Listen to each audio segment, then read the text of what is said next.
अस्सलाम वालेकुम नाज़रीन। T20 वर्ल्ड कप 2026 का सबसे बड़ा मुकाबला 15 फरवरी को आर प्रेमदेसा स्टेडियम के अंदर पाकिस्तान और भारत के दरमियान खेला जाना है।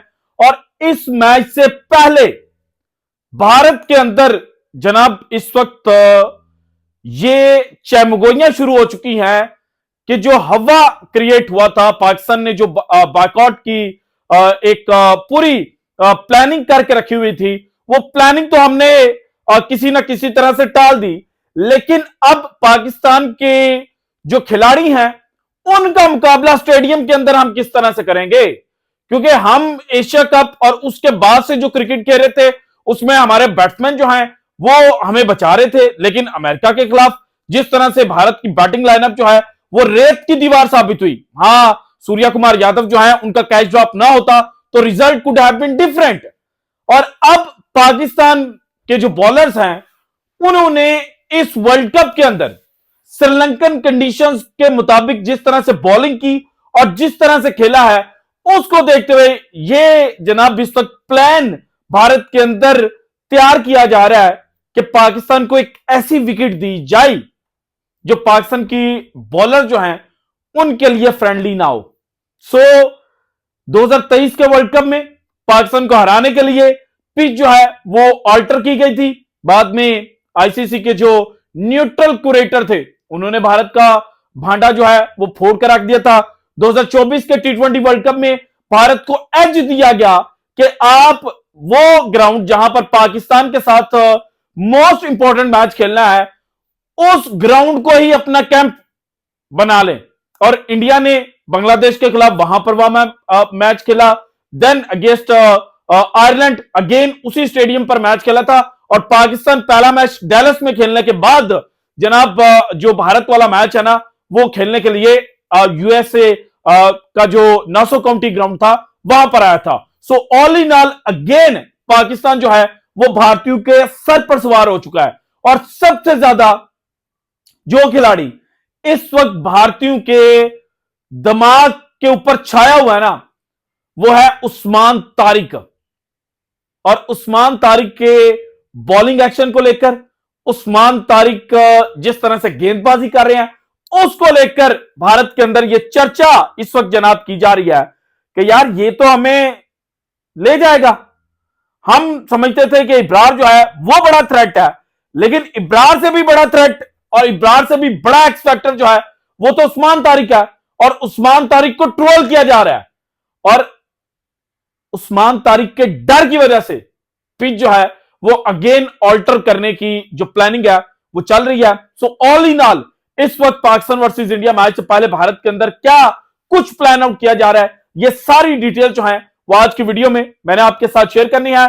इसके अलावा भारत के अपने जो RH1 है उन्होंने भारतीय एंकर्स, गोदी एंकर्स या जोकर्स का जो ग्रुप है प्लस सोशल मीडिया के ऊपर जो ट्वीट्स करते हुए यह कह रहे हैं कि उस्मान तारिक का जो बॉलिंग एक्शन है और जो पॉज वो ले रहे हैं वो इनलीगल है, इसके ऊपर इन सब की बोलती बंद कर दी है।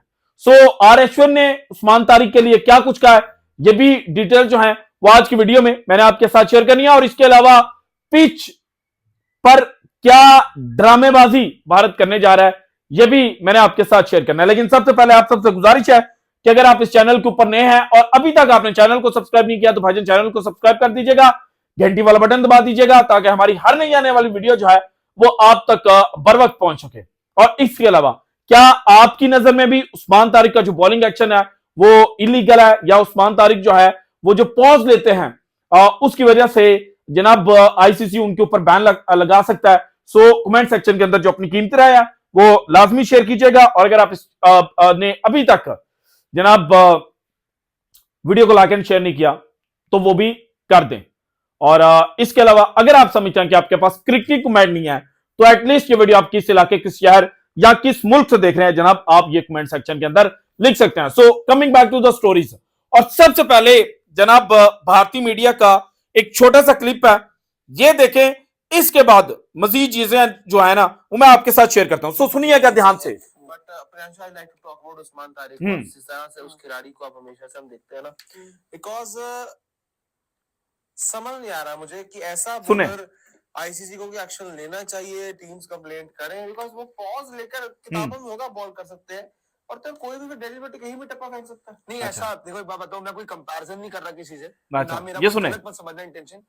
बीच बीच में आपको याद होगा जब अश्विन भी करते थे, लेकिन वो सीधा हाथ आता था, बस ये है, वो हाथ सीधा आता था बिल्कुल। एक होता है हाथ सीधा आना, एक होता है कि आप 10 ओवरों में 2 बॉल ऐसा करते हैं, आपके पूरा स्पेल ही ऐसा है। ये सुने जनाब, उस्मान तारिक इनके असाब पर सवार है और कह रहे हैं कि जो रूल बुक है उसमें होगा। भाईजान, जो रूल बुक के अंदर चीज है ना, उसके ऊपर चलना है। आपकी जाती ख्वाहिशात जो है ना, उसके ऊपर क्रिकेट नहीं चलनी। प्लस आपने ये कहा कि मैं कंपैरिजन ड्रा नहीं कर रहा, फिर आगे चलकर बात की कि 10 ओवरों में 2 दफा या 2 गेंदों के ऊपर पॉज लेके बॉल करना इज समथिंग डिफरेंट, और पूरा स्पेल पॉज लेकर करना इज डिफरेंट।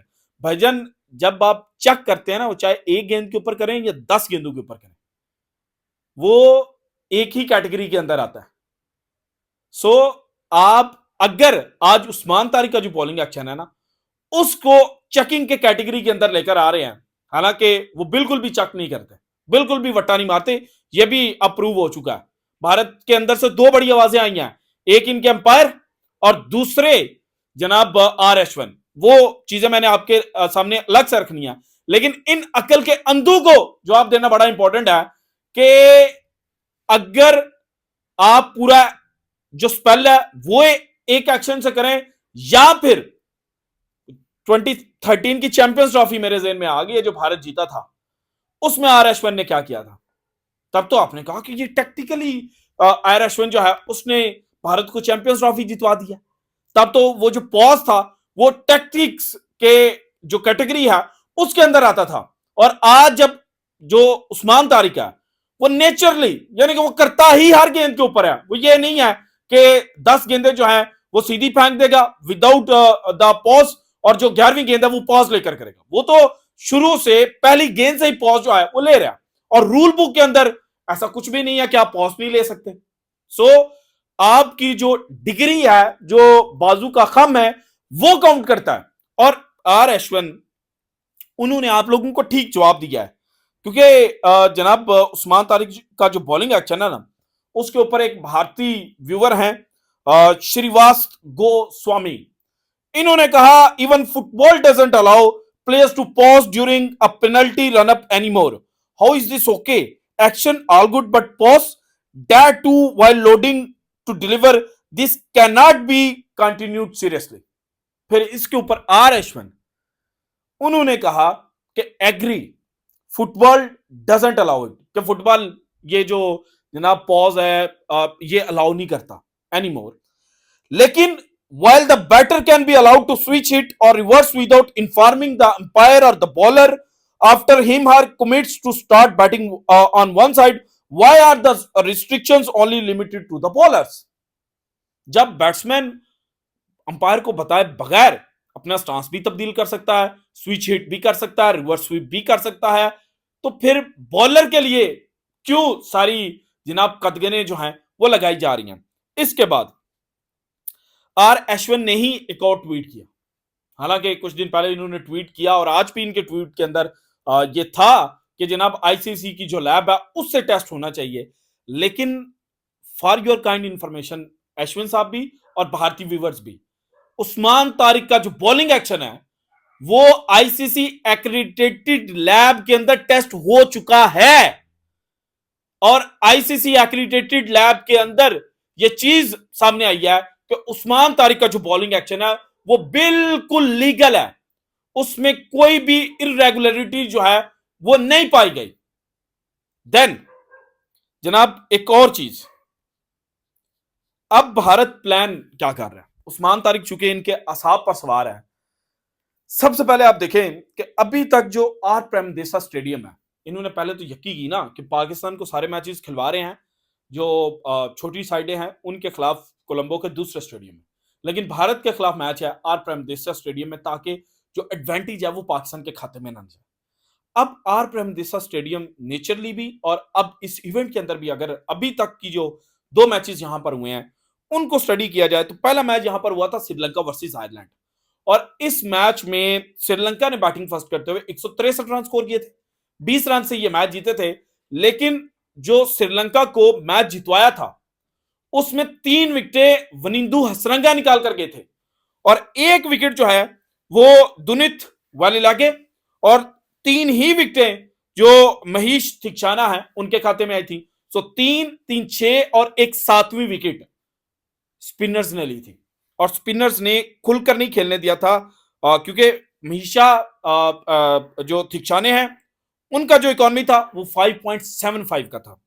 देन दुनित वालिलागे 4 ओवरों के अंदर 28, 7 के इकोनॉमी रेट के साथ और वनिंदु हसरंगा 4 ओवरों के अंदर 25 रन देकर 3 विकेटें, 6.25 का इकोनॉमी रेट था। और यहां पर आज again Australia versus Ireland match खेला गया। इस मैच में जो ऑस्ट्रेलिया के एडम जंपा उन्होंने 4 विकेटें हासिल की हैं और 4 ही विकेटें जो हैं वो नेथन एलिस के खाते में भी आई हैं। नेथन एलिस कटर्स का इस्तेमाल करते हैं, मीडियम फास्ट बॉलर है, लेकिन जो एडम जंपा है वो तो जेन्युइन स्पिनर है, लेग स्पिनर। एंड देन जनाब यहां पर मैथ्यू कोहिनमैन जो हैं उन्होंने भी 1 विकेट हासिल किया। स्लो लेफ्ट आर्म स्पिनर जो पाकिस्तान के खिलाफ भी जब ऑस्ट्रेलिया सीरीज खेल रहा था तो बॉलिंग जो है वो स्टार्ट कर रहे थे।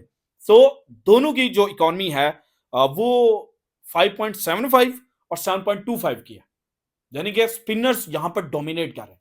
अब भारत का प्रॉब्लम यह है कि भारत अभिषेक शर्मा के ऊपर बहुत ज्यादा रिलाय कर रहा था, लेकिन वर्ल्ड कप शुरू होते ही अभिषेक शर्मा जो है वो जनाब पड़ गए बीमार। अब भारत अपना प्लान तब्दील कर रहा है और मोस्ट प्रोबेबली जो चीजें भारत के अंदर से सामने आई हैं उनके मुताबिक फास्ट बॉलर्स के लिए जो फेवरेबल विकेट है वो भारत तैयार करने जा रहा है, क्योंकि अगर स्पिनर्स के लिए फेवरेबल विकेट हुई तो वहां पर उस्मान तारिक, इब्रार, साइम अयूब, शादाब, नवाज और छठा ऑप्शन सलमान अली आगा का भी है। लेकिन 5 जब पाकिस्तान के पास बेहतरीन स्पिनर्स मौजूद हैं तो पाकिस्तान फिर इन्हीं 5 के साथ ऑपरेट करेगा। हां, अगर स्टार्ट पे 1 ओवर या एंड पर डेप्थ में फास्ट बॉलर जो है वो पाकिस्तान इस्तेमाल कर सकता है और अगर स्लो सर्विस हुई तो कटर्स का इस्तेमाल करने के लिए पाकिस्तान फहीम अशरफ की जो सर्विसेज आप वो भी ले सकता है। जबकि भारत के पास एक ही मेन स्पिनर है, या दूसरा भी आप एड ऑन कर लें कि जनाब अक्षर पटेल जो है वो मौजूद है वरुण चक्रवर्ती के साथ, लेकिन भारत रिलाय कर रहा है ज्यादातर जसप्रीत बुमराह, देन जनाब अर्शदीप सिंह और हार्दिक पांड्या के ऊपर। सो भारत फंस चुका है। भारत के जो बैट्समैन है अभिषेक शर्मा वो बीमार पड़ गए, उनके अभी चांसेस कितने हैं पाकिस्तान वाले मैच के और वो 100% फिटनेस गेन करेंगे या नहीं करेंगे, ये भी जनाब एक क्वेश्चन मार्क है। और इसी वजह से भारत जो है वो अब प्लान तब्दील कर रहा है और प्लान ये है कि पाकिस्तान को जो पेसर्स फ्रेंडली विकेट है वहां पर खिलाया जाए और वहां पर मैच जो है वो पाकिस्तान से जीता जाए और इसको आम क्रिकेट व्यूअर की नजर में फिक्सिंग ही तस्वुर किया जाएगा और अनड्यू एडवांटेज जो है वो भारत को देने की जो कोशिश है वो की जा रही है। This is it from today's episode. अगर आपको वीडियो पसंद है तो लाइक कीजिएगा, ज्यादा से ज्यादा शेयर कीजिएगा और अगर आपने अब तक चैनल को सब्सक्राइब नहीं किया तो कर दें। शुक्रिया, अल्लाह हाफिज।